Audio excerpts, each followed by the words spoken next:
Hi everyone. I have been asked by many people to explain in details. I'm doing live streaming from home these days during this confinement period, and in other periods also. And I'm going to do this today in a live stream. So in a live stream situation, hopefully the internet connection will be stable despite the current situation. I will show you all the equipment that I'm using, both the software and the hardware, and you will be able to find a full list of the equipment that I'm using in an article that I've just posted on my blog, callmefred.com. So this is currently the first article on the blog. You will see the software that I'm using, that I will detail in a few moments. Also the hardware that I'm using, not only for this live stream, but more broadly, there will be also indications for some other hardware that you can use for, I would say, more complex situations. A full description of the way the hardware and the software is connected, and some other links in the end if you want to go deeper into this subject. For instance, learn about multi-camera live streaming. So we will directly jump into the setup. So this is the full setup that I'm using. As you can see, it revolves around an iMac where I have OBS Studio installed, which is a free software that you can find on obsproject.com. It is available for Windows, macOS, and Linux. As you can see, we'll go into more details in a few moments. So this is the iMac. I have another screen which is actually on the other side of my setup. It's a Philips screen, which is much cheaper than the iMac and than the Apple screens. I'm also using this little piece of hardware called a Stream Deck. Let me just do this. A Stream Deck from Elgato. I'm controlling actually my OBS Studio with the Stream Deck, so I can go from one scene to the other ones. For instance, I will go back to my camera, as you can see, and then back to this screen just by pressing on the keys of this Stream Deck. And by the way, let me try something. I've connected another camera to this setup. Let me show you there. You see, I'm using an app on my iPhone, which is called iOS Camera for OBS, together with a plugin for OBS that you can download from their website. And my iPhone, everything goes well. Let's see. Yes, is another camera in this live stream. So here I'm just moving my iPhone. You see the screen I was just showing you. The main camera there at the top with the LED lights. The main iMac screen, my Rode microphone, my iPad there, just to control that everything is going on as expected. If I refresh here, you can see that I've got my live stream. Okay, and there I've got a little mixer, a Behringer USB mixer. Actually, my iPad is plugged to my Behringer USB mixer, and then this USB mixer is like a sound card, if you want, a soundboard for the computer. So this is again the iPad, the iMac, the microphone. And here the Stream Deck. So let's go closer to this Stream Deck. As you can see, I've got multiple keys there. This is my main camera. So if I switch there, we will lose this iPhone and we'll go back to the main camera, as you can see. So this is the main view. Let's go back to the iPhone. Yes.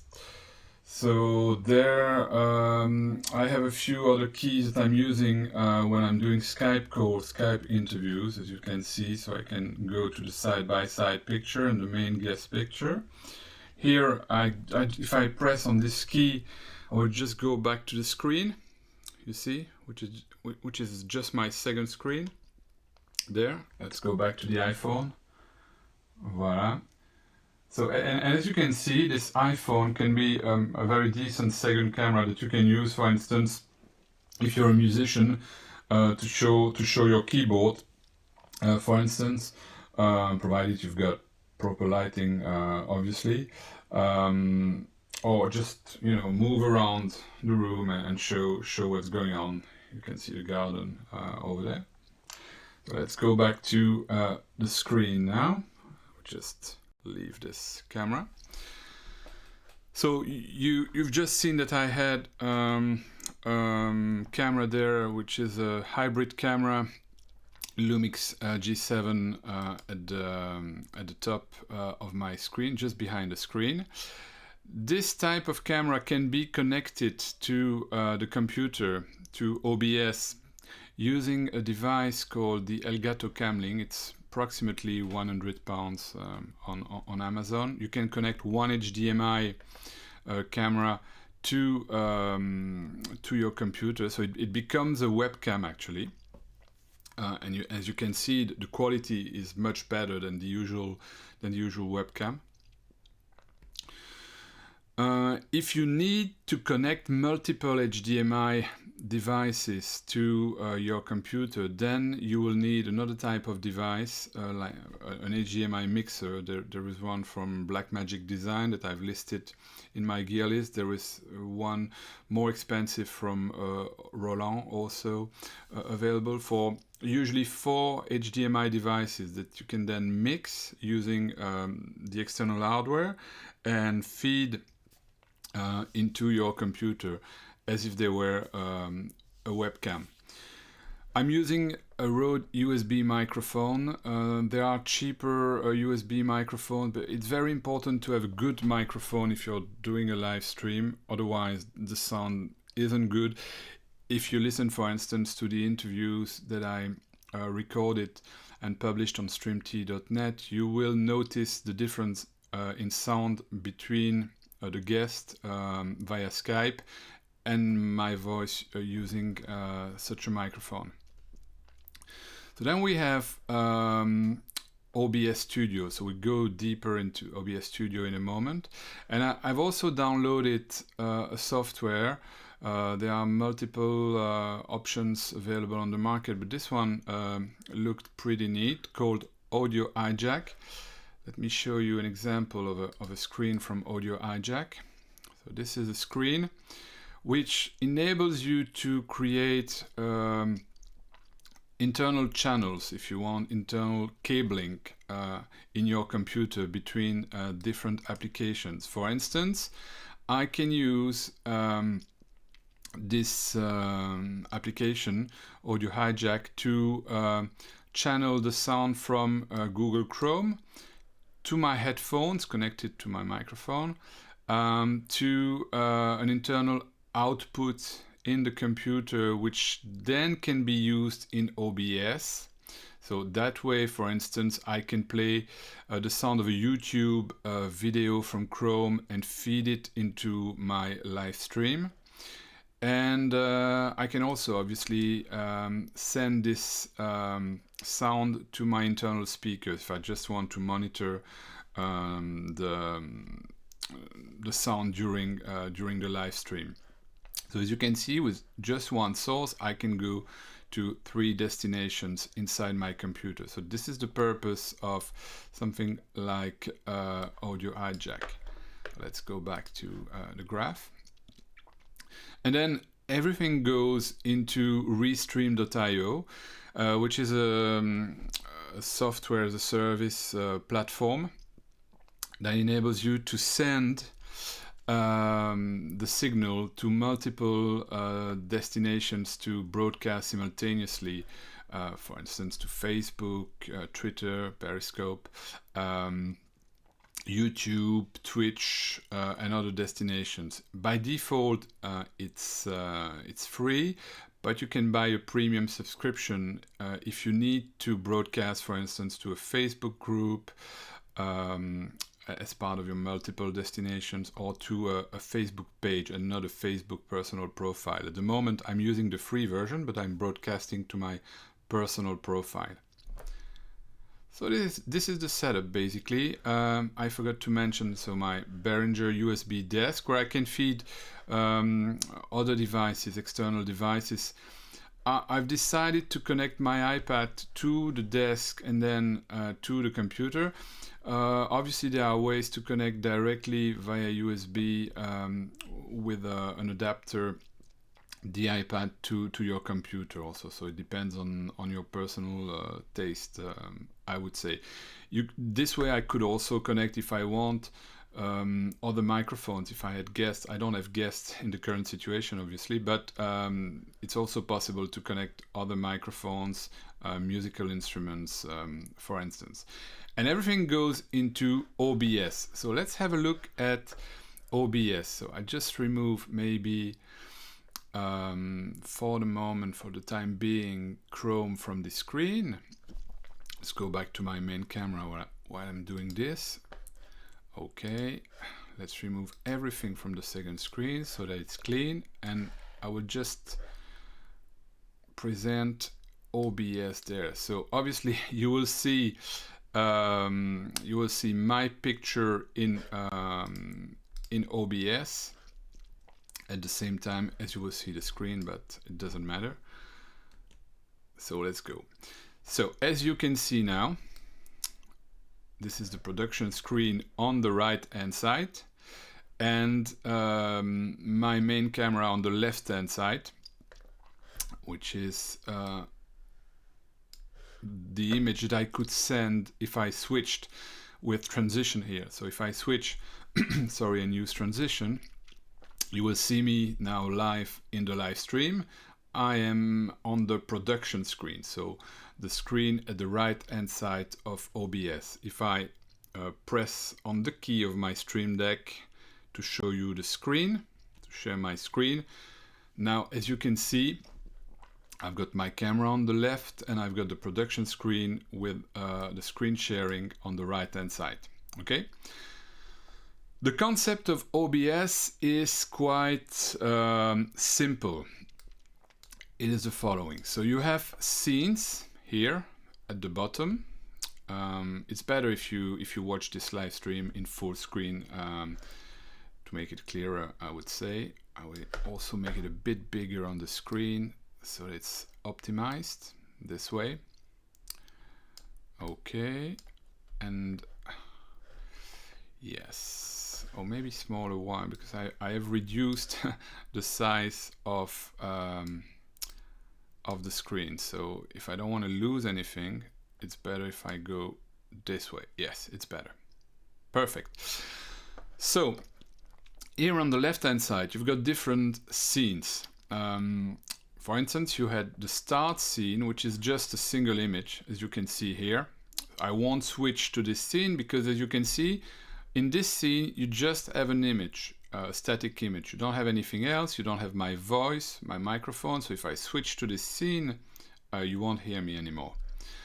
Then I've got another scene here with my main camera. So if I switch back to this scene just to demonstrate it, you see that I'm speaking in front of you. Let's go back to the screen share.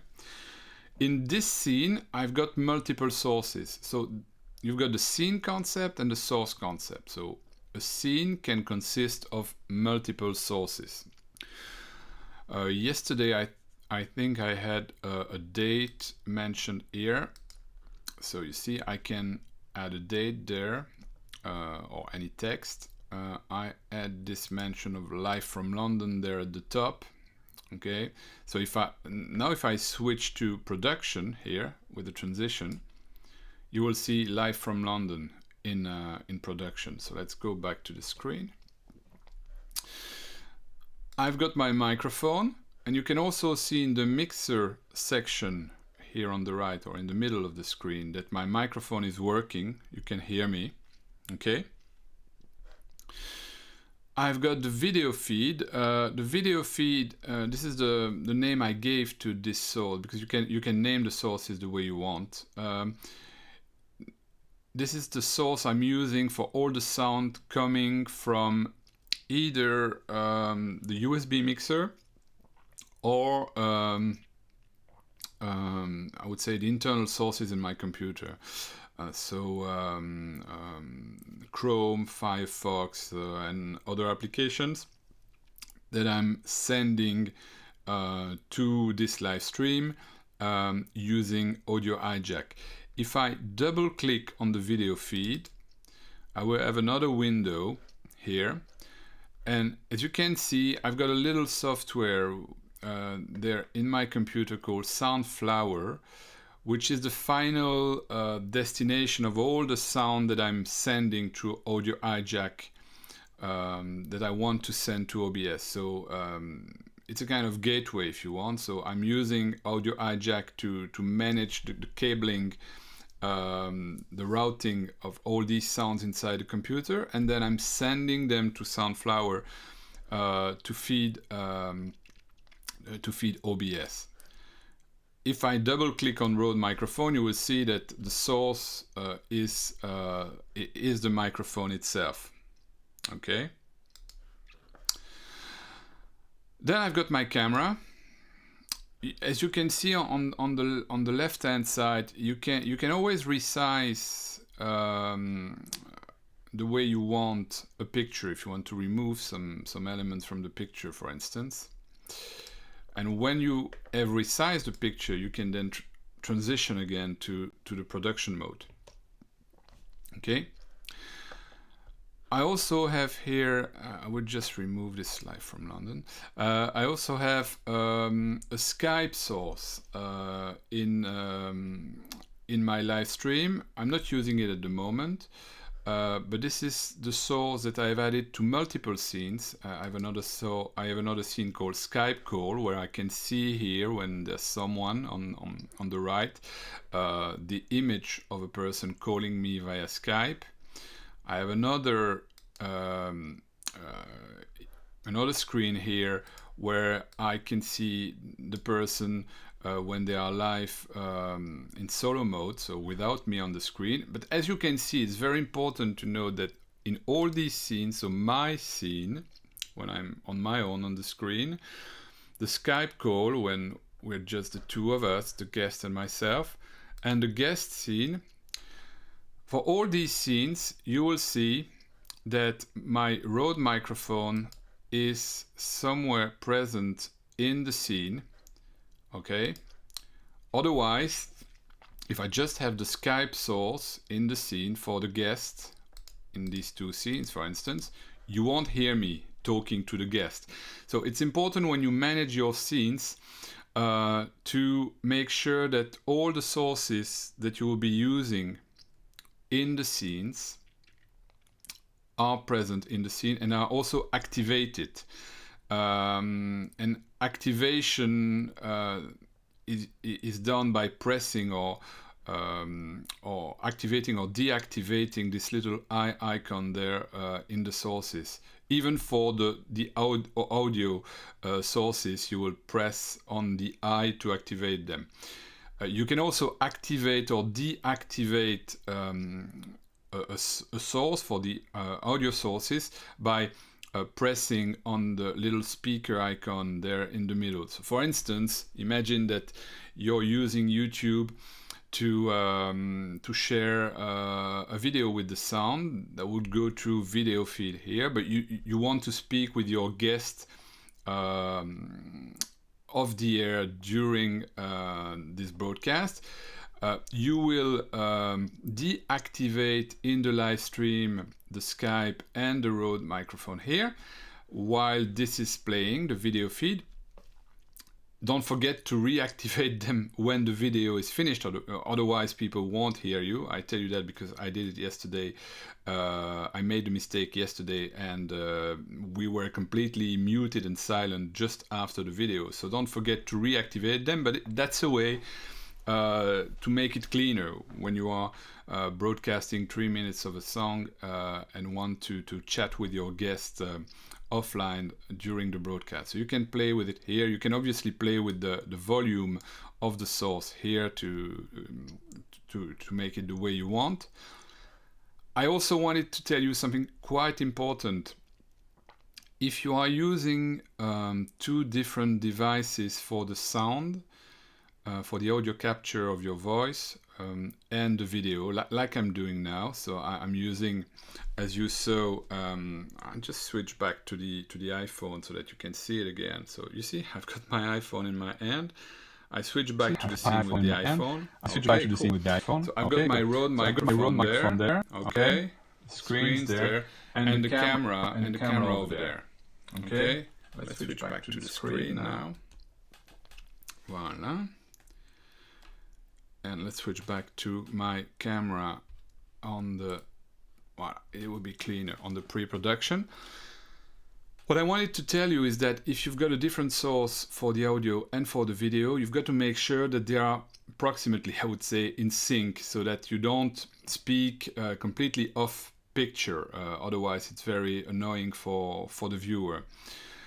The way you would just check this is by recording. So you can press on record. Also, you can also record stuff using OBS. So you would press on start recording and record a few claps like that. And the sound of the clap, so when you clap, should be at the very moment when the ends get together.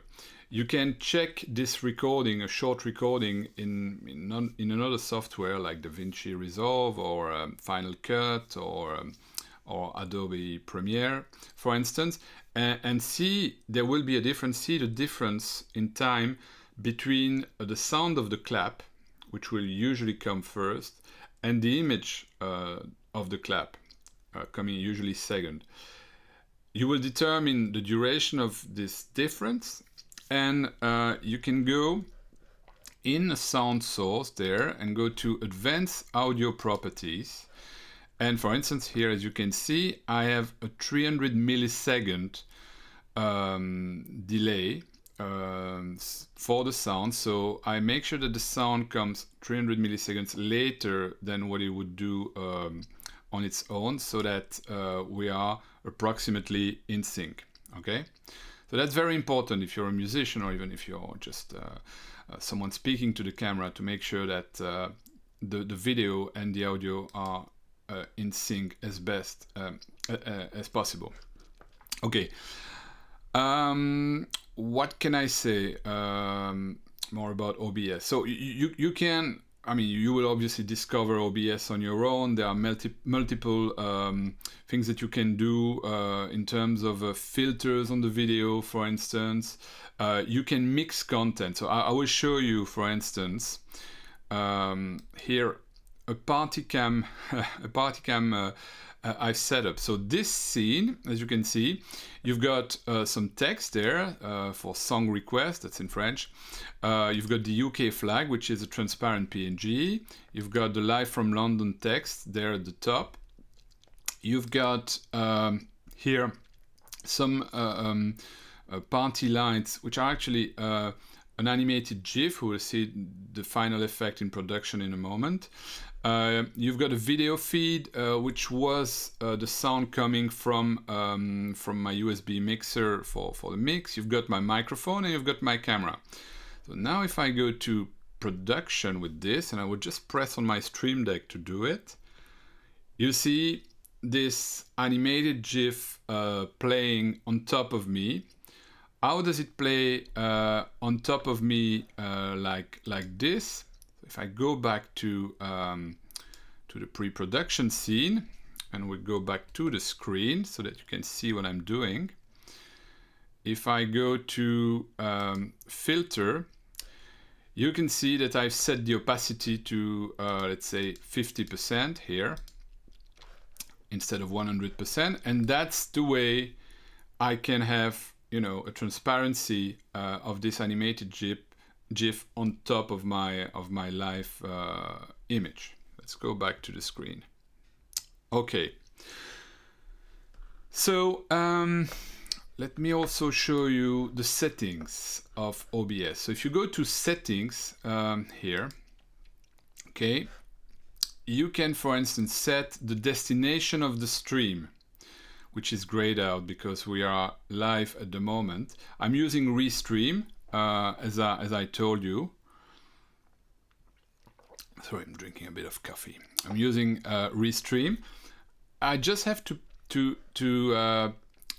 paste in here the stream key, which is given to me by Restream. I can bring the Restream screen on top here so that you can see what's going on. So you see, you've got my destinations here: Twitch, Facebook, YouTube, Periscope. Most of you are on Facebook at the moment. And you can see here the image, which is currently live. There might be a little difference between the image you see and the image you have in the live stream, but it doesn't matter. Some technical data, and here the stream key. And this is the stream key. So here at the bottom, I won't show it, but it's private. But this is the stream key that you have to use in OBS. You could also broadcast just to Facebook or just to YouTube or just to one of the other destinations listed here in the service if you want. But the cool thing with Restream, as I told you, is that you can broadcast to multiple destinations at the same time. Okay, a very important screen is the output. Few days ago, I was broadcasting at 2000 in the video bitrate here, so 2000 kilobyte per second. I lowered the number to 900 to make sure that it's stable, because the internet at the moment is not that reliable, that good. So I've put it to 900 to share with you some numbers. When I used to do live streaming from venues in London over 4G, 5G, I limited that number to 750, and the quality was okay, decent, enough for the people on the other side of the screen, and I didn't need too much headroom, too much bandwidth to make sure that everything was working fine. So don't go too crazy in the video bitrate, otherwise you might have cuts,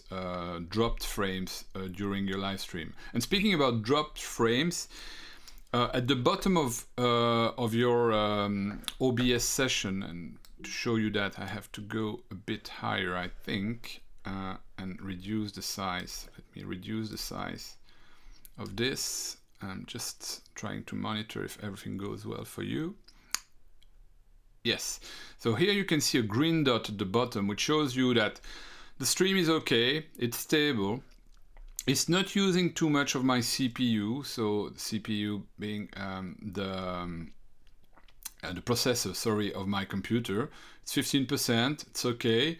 I'm not recording it. You could try to record the stream at the same time as you stream, but it will use a lot of processing power in your computer, and it might freeze everything. So I would say don't do it. Just rely on the fact that the live stream will be recorded on Facebook and YouTube, and you can download it from YouTube in the quality of the stream itself after it's been processed. So don't record it locally, because yeah, it might freeze your computer. You can see here on the left, if you just zoom in on your screen, you can see that there haven't been any dropped frames in the stream. If the connection is bad, some frames, there are usually 30 frames per second in the stream, or 24 frames per second. Some of these could drop, and there might be hiccups in the connection and in the stream itself. So this shows you how many frames have been dropped, so 0 in this stream. And this is the duration of the live stream. So we've been together for almost 30 minutes now, as you can see here. Okay. So going back to the settings of OBS. So we were in the output for the video bitrate. This is here the output of the recording. So if you want to record stuff, you can choose the destination folder. I don't manage anything regarding audio via this screen except maybe the sample rate. I'm managing all the audio sources via the other window here. That's where I manage the stuff. So it's just here for information purposes. The video is grayed out, but you can define what is the base canvas, so the source resolution, which is HD, as you can see at the moment, and the output resolution a bit smaller, as you can see. And here I will let you just discover all the advanced settings. But the main thing you should remember is that it is in stream, that you set your streaming destination, the output, don't go crazy on the video bitrate, choose the destination folder if you want to record your stuff, mainly to check your synchronization between voice and video before the stream. Okay, let's close this. Okay, as you can see, we've been now together for 31 minutes. What else can I say about this? Maybe some tips regarding best practice. Make sure that all the applications that you're not using during your live stream are closed, because it's using power, as you saw from your computer, some processing power. So if you've got anything like a video software, I don't know, Final Cut or GarageBand or something else running, Photoshop for instance, which is consuming a lot of power, of processing power. If it's running on your computer, it might slow your live stream and even freeze your computer at some moment. So don't have applications running that you're not using in your stream. That's very important. Also check that all the audio sources that you are using during your stream are properly activated. Otherwise, you might just have the sound in your headphones, but nothing is going on for the viewers, and the viewers will tell you that in the chat, obviously, of the stream, I can't hear you. So make sure that everything is properly connected. If you're using an additional software like Audio Hijack, make sure that your routing is activated, is running before you start your live stream. So test all your sources before you start the live stream. That's very important. Also bear in mind that if you're using something like Skype to take guests on the air, you will have to configure the image again for each new call. So when someone is calling you, you will have to just go into the source in your settings and choose the guest in the drop down and resize the picture in all your different scenes. So and then the source will be the same for all the scenes, but you have to do it for each new call. And if your guest is moving his device, for instance, an iPhone going portrait to landscape, it will screw completely the setup. So you will have to reconfigure the image on all the scenes. So also bear that in mind. I mentioned Skype, by the way, that you can use for live interviews. That's the main communication app that you can use in OBS, because there is a dedicated OBS plugin that you can download. You will see the link in my show notes or in the article on callmefred.com. There is a specific plugin that you can use to connect OBS, to connect Skype to OBS using a protocol called NDI, and I will just show you on the screen now. So I'm switching back to screen. I will just show you here where you can set up the Ndi connection. So if you go in the settings, in the audio and video settings of Skype, in calling advanced, you can here activate the Ndi function of Skype. And this is the function that will enable you to connect Skype to OBS to take live calls like the ones I took to record streamt.net discussions. So this is the way you do it. Also bear in mind that if you allow NDI usage, when someone is calling you, they will have a warning telling them that the person on the other side might record the conversation. Just a legal warning telling them that someone is using the NDI protocol to connect Skype to another software.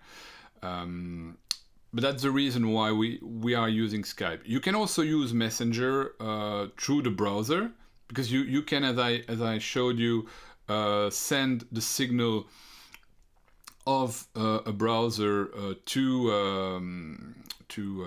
OBS. So you can take a call from Messenger. Remember that you can only do it in Chrome and Firefox, not in Safari on Mac. Okay, it won't work. Messenger calls are not working at the moment in Safari on Mac.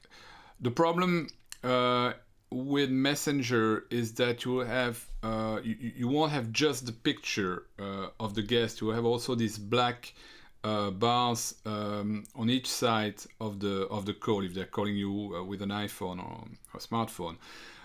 You can play with the image and crop it using OBS. There is a filter for each video source to crop the image. The problem is that you have to do this on the fly for each new call. That's the same as for Skype. So it might take you a bit of time. And the sound might be a bit better with Skype. So if you want to do interviews in a live stream, I would advise at this moment to use Skype. This is approximately, I think, the end of this tutorial. I might reopen my setup so that we can have a look and see if I didn't forget anything. So I showed you here the microphone, the camera. Yeah, the camera, there can be an alternative to the camera is if you're using a very good webcam. Don't use the webcam of your, I would say, computer or laptop computer or desktop computer. You can buy a very good Logitech 4K webcam for approximately £100 with a very good image. This is an alternative to the setup of consisting of a camera plus the Elgato Camlink. A camera like this one, the G7, you can find it secondhand for £200 approximately. Without the lens would be £50. The Elgato Camlink, £100. So it's something that would cost you £400. The camera will cost you, the webcam will cost you approximately £100, and that's enough. And there's one connection less if you want. You just connect the webcam to your computer and then to OBS. Voila, this is the end, I think, of this first tutorial. I will also record it, I think, later on in French for all of you who don't understand English. If you have any question that you would like to ask me, don't hesitate to do it. I'm at your disposal on Facebook via private messaging, or you can also contact me via email using my professional email, contact@callmefred.com. When this video will be available in replay on YouTube, I will leave in the show notes a link to the article with the gear list and also directly to all the items that I listed in this tutorial. Thank you very much for your attention. I hope you will have a very fine day, and I hope that you enjoyed this tutorial. Bye bye.